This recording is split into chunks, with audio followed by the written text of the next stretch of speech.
So a report was released by the International Federation of Health Plans. Now, that's a very Orwellian way of simply saying the health insurance companies. That's what they like to call themselves when they release studies. Studies in quotation marks, of course, because, I don't know, you have to take it with a tremendous grain of salt because they have all the conflict of interest in the world to tell you that everything is going just hunky-dory in our healthcare system. So, this is a reminder today, this study, of just how much more expensive healthcare is in America. And I find it amazing because in the report, not even the health insurance companies themselves could do enough Enron accounting tricks to try to portray to us, yeah, no, everything's cool, don't worry about it, no problems here, no problems here. Even they were like, okay, yeah, this is horrible, this is terrible, we probably need to do something about this. It's mind-boggling. So to have a baby in the United States, it costs between $9,775 and $16,665. If you need a C-section, it costs anywhere from $15,041 to $26,305. And of course, in the United Kingdom, that number is only $2,641, and in France, it's only $3,541. So we are significantly more expensive than they are over there. Not to mention that over there, it's just covered. It's just taken care of. You know the tax dollars you pay? Where here in the U.S. they go to fight ridiculous wars overseas? Well, yeah, in Britain and France, they take those tax dollars and they pay for everybody's health care. Yeah, I know, crazy. It's insane what they do, right? And coronary heart surgery, it costs $73,420 here, anywhere from that to $150,515. Such a large number, it's crazy.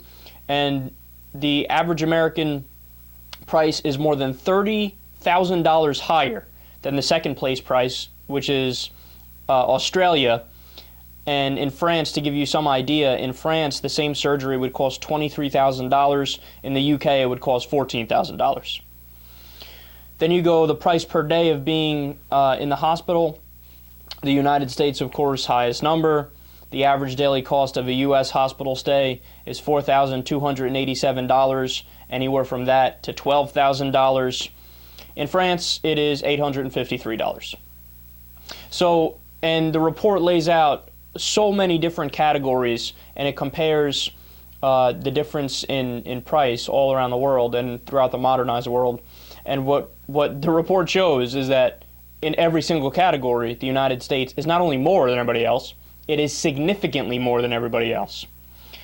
So then, of course, the question becomes, well, why is that? Why is it that in the United States, healthcare is so expensive? And there are a couple of answers to that question, and I was able to find these answers from a report from the Organization for Economic Cooperation and Development. The report was released in 2011, and they say, first of all, you have just regular supply and demand and simple market factors that influence this in the United States. So we have over 300 million people, and we have relatively few primary care physicians. So just based off of that, the prices are going to go up because doctors are going to be in high demand. The second thing is lack of coverage. So people in the U.S. aren't good at doing preventive care. So in other words, if you have a problem, you hold off as long as you can until you need to go to the emergency rooms, and by then the cost of your treatment has gone up, as opposed to if you had been able to just go to a doctor the second that something was wrong right away, the cost would have gone way down. Then number three is, of course, the system incentives. So some doctors are paid more the more tests that they do. So what's the result? Well, when you set up a system where you incentivize doctors to do more tests, what are they going to do? They're going to do more tests so they can make more money. And incredibly expensive, unnecessary tests raise insurance rates and the care rates for everybody. And number four, and this is the last thing here and probably the most important thing, is price gouging.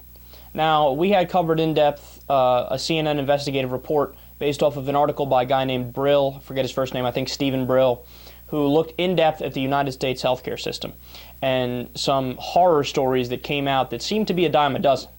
And they zeroed in, one of the things, for example, was a guy who lives in Florida. He had good health care coverage, but he fell upon hard times, and he owns a small business, so he had to downgrade to get more basic coverage. he had a cough that made it so he couldn't breathe. So he would have died if he didn't go to the hospital. He went to the hospital. He was there for about a week. His medical bills was over $420,000. They were charging him like hundreds of dollars for the little cups that they give you that have the pills in it. They were charging, $40, $50 for boxes of tissues, calling them like cough suppressant aids and stuff. Oh, it was ridiculous. When you went down the line for line, which CNN did in their investigative report, you see that it's just flat out price gouging. So in the United States, we of course have to deal with for-profit insurance companies, and what they are is basically a middleman between us and our doctor, and they're running wild and they're running unchecked, and there's no price controls or efficient regulations from the government that say, hey, wait a second, you can't really do that. So what's the result? Well, they try to get as much money out of us as they possibly can, and they largely succeed. One of the reasons why healthcare is significantly more expensive in the U.S. than in all the other modernized industrial nations. But it's not all bad news, though. So even though, when you read the report, you want to bang your head against the wall, the most efficient parts of the healthcare system in the U.S., it turns out, the Veterans Administration and Medicare. So you have better quality care, lower costs, it's more efficient. Doctors actually, a lot of doctors prefer it because the paperwork system is much easier. And, I mean, you guys know what my stance is on this. And look, people can disagree with me, but just know that I came to this position based off of reading multiple reports that say things like this. I mean, the answer for the United States of America is clear as day. It's a Medicare for all system. If you do a single-payer, government-run universal healthcare system, you will have low cost and the best outcomes for everybody, and that's based off of a 2007 World Health Organization study that said the United States is 37th in the world in terms of how good our healthcare system is. And it is what it is, man. I keep trying to tell people political science is not just a matter of, it's not relativistic. It's like, well, your opinion on a healthcare system is just as good as your opinion. No, we actually have answers as to what's better. But of course, there's big money that stands in our way, and the status quo and the establishment and the corrupt politicians who might want to put some band-aids over a bleeding wound, which is our healthcare system, but they don't want to actually do fundamental reform. Now, don't get me wrong, Obamacare was a step in the right direction. So if I was in Congress, I would have definitely voted for that. But the actual answer is not even a public option, because public option is better than Obamacare, but even better than a public option would be Medicare for all. That's the answer.